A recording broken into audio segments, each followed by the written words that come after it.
Jadi kita masih berkutik di doa Bapa kami, ya. Doa Bapa kami, mana sekarang bagian ampunilah kami, seperti kami juga mengampuni orang yang bersalah. Ya. Di mana udah kita mengerti ya tentang ampunilah kami. Bagaimana cara kita dapat diampuni dan bagaimana eh, kita juga harus mengampuni orang yang bersalah pada kita, ya kita akan pelajari pada malam hari ini. Dan ayat intinya berada di eh, Matius 6 ayat yang 14, karena jika kamu mengampuni kesalahan orang, Bapa di surga akan mengampuni kamu juga. Ya, udah ada bocoran jawabannya. Nah, kata mengampuni ini eh, berbeda dengan kata memaafkan. Ya. Kalau kata memaafkan, ya artinya dia hanya memaafkan. Kalau di bahasa Inggrisnya mungkin sama ya, forgive. Tapi bahasa Indonesia beda nih, mengampuni dan juga memaafkan. Ya. Memaafkan berarti ya kita sudah ibaratnya nggak marah lagi ke orang yang berbuat salah kepada kita. Tapi mengampuni lebih jauh lagi daripada itu ternyata. Ya. Mengampuni berarti juga melupakan ya kesalahan orang. Ya. Nah, maka dari itu, bagaimana caranya kita agar dapat diampuni? Pertama, mengakui dosa kesalahan kita, ya, mengakui dosa dan kesalahan. Jadi, eh, jika kita mau diampuni dari segala dosa, dari segala kesalahan, yang pertama adalah kita harus mengakui, ya. Sama halnya seperti penjahat, ya, yang mau memohon ampun, ya, supaya nggak eh, digebukin orang lah ibaratnya ya, lagi ketangkep basah. Pasti dia mengaku, oke, saya mengaku saya mencuri, saya minta maaf. Ya, sayangnya jarang yang begitu. Ya. Nah, kenapa kita harus mengakui? Ya. Berarti kalau kita nggak mengakui, kita nggak menyatakan bahwa kita ini melakukan suatu kesalahan. Ya. Artinya kita merasa kita nggak berbuat salah. Ya. Bagaimana kita mau diampuni kalau kita nggak merasa berbuat salah? Nah, itulah yang menjadi dasar supaya kita diampuni. Pertama kita harus akui dulu, ya. Maka Tuhan akan mengampuni dan mengampuni eh, kesalahan kita itu nggak cuma yang apa namanya, istilah sekarang ada dosa kita yang kecil, dosa kita yang besar. Ya kita nggak apa namanya tidak memahami demikian ya. Dosa adalah dosa, nggak ada dosa kecil, dosa besar, semua dosa dan semua ya dosa apabila kita akui, Tuhan pasti akan ampuni. Dan masalah pengampunan ini juga bukanlah sesuatu yang kita apa namanya kita rasakan atau bisa buktikan secara ilmiah, ya. Karena ini masalahnya ada di jiwa nih, di batin, ya. Maka pengampunan itu terjadi oleh iman. Kita percaya bahwa janji Tuhan, ya, apabila kita mengaku dosa kita, ya, pasti Allah itu setia dan adil. Dia akan mengampuni segala dosa kita. Ya. Materi kita mengatakan kita tidak dapat menjelaskannya. Sesungguhnya kita tidak pantas menerimanya. Tapi kita tahu bahwa Allah berjanji.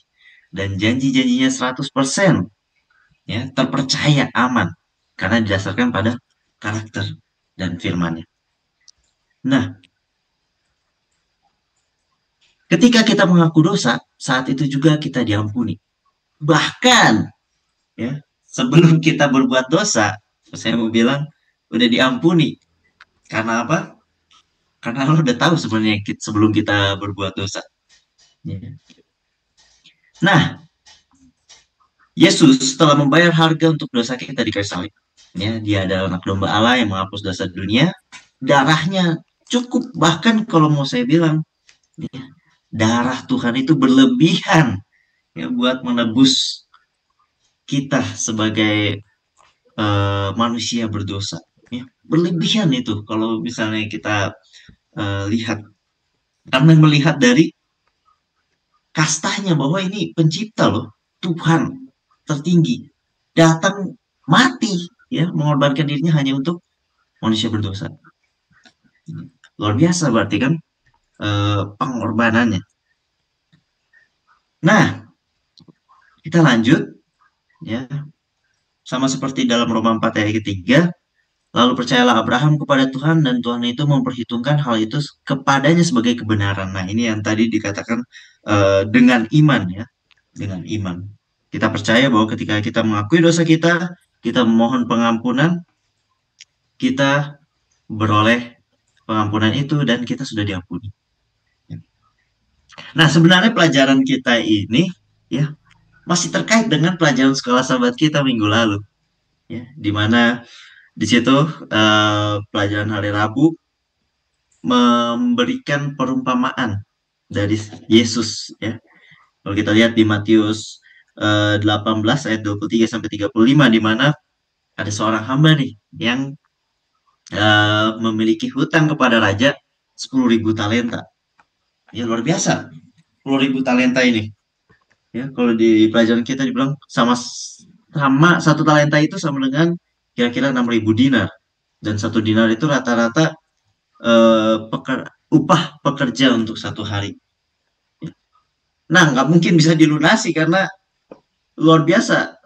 Hamba ini harus bekerja selama 200.000 tahun. Sedangkan umurnya aja nggak mungkin bisa sampai segitu. Pada akhirnya harusnya hamba ini kan dihukum. Raja ini mau menghukum hamba ini sampai dia melunasi hutang-hutangnya. Tetapi karena dia bersujud, dia memohon, ya, memohon ampun dari raja ini supaya dikasih waktu. Ya. Dia cuma memohon untuk dikasih waktu supaya dapat melunasi. Tapi raja ini akhirnya tergerak hatinya dan eh, me- menganggap lunas hutang-hutang daripada hamba ini yang berhutang 10.000 talenta. Wah, luar biasa sukacita hamba ini dong. Ya, di mana 10.000 talenta, ya, upah dia selama 200.000 tahun dianggap lunas. Tetapi ironisnya, ketika dia keluar dari tempat persidangan itu, dia bertemu dengan temannya yang berhutang kepada dia cuman eh, berapa tiga, apa tiga 100 dinar ya, 100 dinar. Nah, lebih sedikit, sangat sedikit dibandingkan hutang dia kepada raja itu. Pada akhirnya, ya, dia sampai memegang temannya itu, ya, dimasukkan ke dalam penjara sampai dia melunasi hutang-hutangnya. Akhirnya kedengeranlah hal ini ya kepada raja yang telah mengampuni dia. Pada akhirnya raja ini ya membatalkan membatalkan apa namanya, pengampunan daripada hutang hambanya ini yang berhutang 10.000 talenta. Akhirnya diberikanlah hambanya ini ke Algojo. Nah, ketika kita pelajari perumpamaan ini, ya, bukan berarti kasih Tuhan itu hilang, ya, atau berhenti. Ini kita udah pelajari sekolah sahabat di uh, minggu yang lalu bahwa kasih Tuhan itu abadi, kekal, ya, nggak bisa berhenti. Tetapi hubungan dengan Tuhan itulah yang memiliki syarat. Ya, agar kita terhubung dengan Tuhan, merasakan manfaat itu, ada syaratnya, ya kan? Makanya dikatakan hubungan bersyarat. Di mana syaratnya adalah inilah yang kita pelajari, ya. Kita menerima pengampunan itu dengan cuma-cuma, dan kita juga harus mengampuni orang dengan cuma-cuma juga, ya, dengan cuma-cuma juga. Nah, kita boleh lihat Efesus 2 ayat yang ke-8, sebab karena kasih karunia kamu diselamatkan oleh iman, itu bukan hasil usahamu, dibilang. itu pemberian Allah. Ya, jadi kasih karunia. Dan dengan mempercayai Allah secara sederhana ini, Roh Kudus telah melahirkan satu hidup baru dalam hatimu. Ini sebagai seorang anak-anak, engkau lahir dalam keluarga Allah dan dia mengasihi engkau sebagaimana dia mengasihi anaknya. Nah, sekarang pertanyaannya adalah, apakah pengampunan ini cukup ketika kita mengakui dosa dan kesalahan kita? Ya, kalau tadi perumpamaan tadi, kita bisa lihat gambaran bahwa kalau kita nggak mengampuni juga orang lain, ya kita jadi batal mendapatkan kesempatan pengampunan itu. Ya. Kita kehilangan kesempatan buat memperoleh pengampunan itu. Nah, kalau saya tambahkan ayat yang saya ini sendiri, yang boleh kita buka di Matius pasal yang kelima, ayat 23 dan 24. Ya. Matius 23, Matius 5 ayat 23 sampai 24. Kenapa saya ingin sekali ini ditambahkan? Ya, ini menggambarkan seberapa pentingnya ya mengampuni orang lain. Mari kita baca Matius 5 ayat 23 sampai 24. Sebab itu jika engkau mempersembahkan persembahanmu di atas mezbah dan engkau teringat akan sesuatu yang ada dalam hati saudaramu terhadap engkau, ya, tinggalkanlah persembahanmu itu di depan mezbahmu, pergilah berdamai dahulu dengan saudaramu lalu kembali untuk mempersembahkan persembahanmu itu. Jadi kalau ibadah, kita ibadah, tapi kita masih ingat nih, ya, oh kayaknya dia masih buat salah ke saya. Atau sebaliknya, aduh saya punya kesalahan ke dia. Itu dikatakan oleh Yesus sendiri ya, harus pergi dulu berdamai. Tinggalin persembahan, tinggalin ibadahmu itu, berdamai dulu sama saudaramu, baru balik lagi mempersembahkan persembahan itu. Bagaimana kita lihat pentingnya ya, pentingnya mengampuni orang lain itu. Ya, berdamai dengan saudara-saudara kita. Ya, baru ya bisa fokus lagi ibadah melalui ayat ini ya, Matius 5 ayat 23 sampai 24. Nah, dengan demikian berarti mengampuni orang lain ini sangat penting juga untuk apa namanya, pengaruhnya kepada pengampunan yang kita peroleh. Ya, kita memperoleh dengan cuma-cuma, kita juga harus memberikannya dengan cuma-cuma. Ya. Tetapi nggak segampang itu, ya kalau kata lagu, nggak segampang itu ternyata dalam kehidupan. Ya, kadang seringkali kita kalau udah ada yang bersalah sama kita, cuek lah, ya kan, diemin dulu, mungkin nggak bersalaman kalau ketemu, mungkin nggak menyapa, ya. Jadi di gereja pun mungkin diem-dieman aja lah, yang penting udah selesai pulang. Gitu. Nggak bisa ya kayak gitu, karena dengan demikian berarti kita belum memahami ya kasih Tuhan itu, ya, kasih Tuhan itu, belum memahami doa Bapa kami yang diajarkan oleh Yesus sendiri. Ampunilah kami seperti kami juga mengampuni orang yang bersalah kepada kami. Ya. Padahal setiap kita berdoa, ya, kita berdoa syafaat atau berdoa pribadi mungkin, kita sering mengucapkan doa Bapa kami. Tapi apabila kita masih di dalam hati kita masih menyimpan entah kesalahan orang, ya kan, entah keburukan orang yang dia lakukan kepada kita, hati-hati, berarti kita menipu diri kita sendiri, ya, menipu diri kita sendiri, berbohong pada diri kita sendiri. Ya, ketika kita mengatakan doa ini, doa Bapa kami ini, ya, pengampunan, kebenaran, keselamatan semuanya diterima sebagai anugerah oleh iman tadi. Sehingga ya kita harus apa namanya, berusaha nih, ya, karena ini pergumulan dalam jiwa kita, Ya. Dengan iman kita, kita harus berusaha dengan bantuan Roh Kudus supaya kita boleh selalu mengampuni. Bagaimana mengampuni tadi? Kita perlu juga melupakan kesalahan orang itu. Ya, nggak cuma memaklumi kesalahan orang itu, ya, memaafkan berarti memaklumi kesalahan orang itu, tapi juga mengampuni berarti melupakan. Ya, ini yang susah nih, melupakan ini. Apalagi kalau udah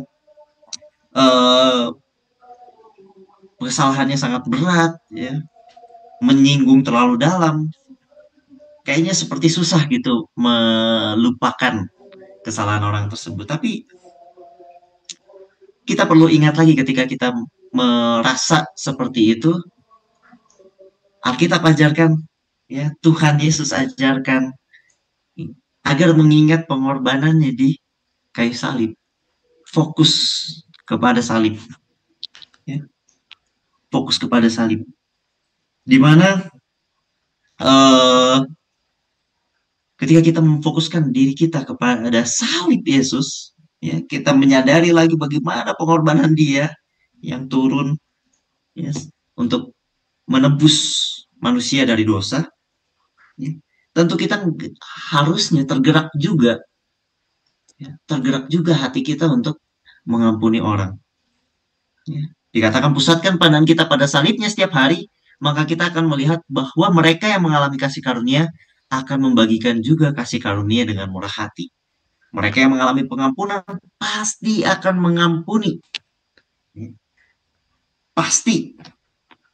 Karena ketika kita merasakan pengampunan, kita melihat kasih karunia Tuhan itu, ya, kita juga pasti akan tergerak hati kepada sesama kita yang sedang ibaratnya merasa bersalah pada kita. Bahkan, ya, lebih buruknya mungkin kalau dia merasa nggak berbuat salah kepada kita. Ya. Bisakah kita tetap mengampuni dia? Nah, doa kita tadi, ya, ampunilah kami seperti kami juga mengampuni orang yang bersalah kepada kami. Ya, berarti tanpa orang tersebut meminta pengampunan kepada kita, kita harus juga bersedia mengampuni dia. Harus bersedia. Karena itu juga, ya, salib Yesus itu. Bahkan sebelum kita meminta pengampunan, Tuhan udah tahu. Tuhan mengampuni. Ketika kita mengakui dosa kita, diampuni. Maka dari itu, ya, melalui materi kita 10 hari berdoa ini, khususnya di malam ini, ya, di malam ini mengenai ampunilah kami seperti kami mengampuni orang yang bersalah kepada kami. Ya, biarlah kita mau mengampuni orang yang bersalah kepada kita tentunya. Ya. Dan mengampuni berarti melupakan. Kita nggak mengingat-ingat lagi kesalahannya. Kita nggak mengungkit-ungkit lagi. Ya, ketika mungkin di masa yang datang kita ada perselisihan lagi, perbedaan pendapat lagi. Nggak lagi ungkit-ungkit. Ya, itu tanda dari mengampuni. Nggak bakal mengungkit-ungkit lagi. Ya, nggak bakal diungkit. Dan inilah yang Tuhan mau dalam kehidupan kita. Supaya kita senantiasa itu bersuka cita. Sebenarnya pengampuni ini kan masalahnya tentang tadi jiwa. Ketika kita nggak mengampuni, kita mengingat kesalahan orang, sebenarnya kita sedang menumpuk beban. Ada satu cerita, ya, sebagai penutup materi kita ini. Saya membaca ilustrasi, ya, biasanya ilustrasi ada di IG, Reels IG, ya. Ada seorang guru, ya, yang sedang mau mengajar tentang mengampuni kepada murid-muridnya. Ketika setiap orang berbuat salah kepadamu, dikatakan oleh gurunya, masukkan sebuah buah yang busuk, ya, ke dalam kantong plastik yang kamu punya dan bawalah itu setiap hari, katanya. Bawalah itu setiap hari. Maka tiap hari ada yang bertambah kantong kreseknya, ya. Ada yang kreseknya makin besar, ya, dia bawa-bawa. Nah, sampai akhirnya ada yang penuh ya bawa plastik-plastik itu. Lalu di hari yang kesekian, guru itu akhirnya mengatakan kepada murid-muridnya, bagaimana? Ya, apakah berat membawa itu? Ya, katanya, buah-buahan yang busuk itu. Wah, mereka langsung pada mengeluh ya kan. Wah, iya Pak Guru, ini berat banget, apalagi bau apa semua segala macam. Lalu gurunya pun tersenyum dan bilang, nah itulah sebenarnya yang kita sedang lakukan apabila kita masih menyimpan kesalahan orang. Ya, itu menjadi beban bagi diri kita sendiri sebenarnya. Ya, ketika kita nggak mau mengampuni, nggak mau melupakan kesalahan orang. Dan bagaimana kita mau bisa bersuka cita kalau kita masih banyak berbeban berat, memikirkan, wah dia bersalah pada saya ini. Nggak mungkin akan ada damai sejahtera, sukacita. Ya. Maka dari itu luar biasa doa yang diajarkan oleh Tuhan Yesus ini ya. Ya, ampunilah kami sebagaimana kami mengampuni orang yang bersalah pada kami. Sebagai kesimpulan, yang bawa kutipan dari Nyonya White, Bina Kehidupan Abadi. Dasar dari segala pengampunan terdapat dalam kasih Allah yang tidak berdasarkan jasa, tapi oleh sikap kita terhadap orang lain, kita tunjukkan apakah kita sudah menjadikan kasih itu milik kita. Biarlah uh, firman Tuhan pada malam hari ini boleh mengubah ya hati kita, mengubah pikiran kita, supaya kita boleh selalu rindu untuk mengampuni orang yang bersalah pada kita dan tidak lagi mengingat kesalahan orang-orang tersebut. Sehingga kita juga boleh bersuka cita dan beroleh kasih karunia Tuhan dalam kehidupan kita. Tuhan Yesus memberkati.